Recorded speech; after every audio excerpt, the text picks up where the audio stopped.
Monsieur Agbo, au Togo, désormais, les salaires sont payés non, à date due. Je parle de l'époque de Agbo Kojo, que vous avez cité. Non, c'est justement pourquoi je dis que c'était une politique imprudente et imprévoyante.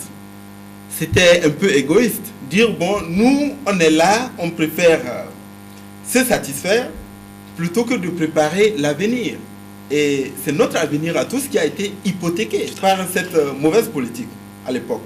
Aujourd'hui, nous avons estimé qu'il faut créer des équilibres. À la fois, il faut stabiliser la situation sociale. C'est pourquoi nous continuons sur le plan de l'éducation, de la santé, de l'eau, de l'assainissement, à investir. Le nombre de forages qui sont construits actuellement, c'est 150 forages financés par l'Union européenne qui est seulement pour la région maritime, qui sont en train d'être réalisés. Il y a des difficultés dans certains quartiers parce que la profondeur à laquelle il faut aller pour chercher l'eau potable est trop grande par rapport aux ressources disponibles, mais nous sommes en train de discuter pour trouver des solutions.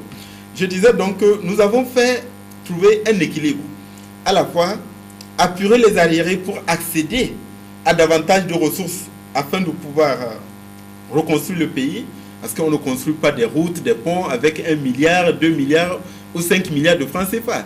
Il nous faut des centaines de milliards. Et pour cela, en plus de l'optimisation des recettes publiques que nous sommes en train de réaliser, heureusement, il nous faut nécessairement accéder à des ressources sur le marché international.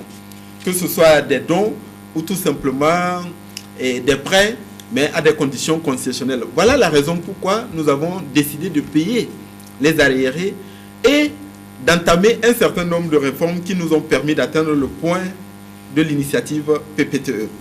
Mais en même temps, nous savons que le degré de souffrance et de difficulté des populations sont tels qu'il faut faire des gestes, il faut consentir un certain nombre d'efforts. Ces efforts sont insuffisants, mais je suis certain que si nous continuons les réformes qui ont été entamées, aussi bien sur le plan politique institutionnel et surtout sur le plan économique, nous allons très bientôt atteindre, au cours de 2010, le point d'achèvement de l'initiative PPTE.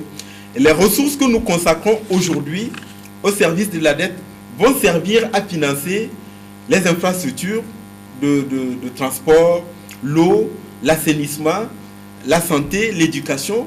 Et donc voilà les objectifs que nous poursuivons à travers les mesures que nous prenons, y compris l'usage que nous avons fait des ressources engrangées avec la reprise de la coopération.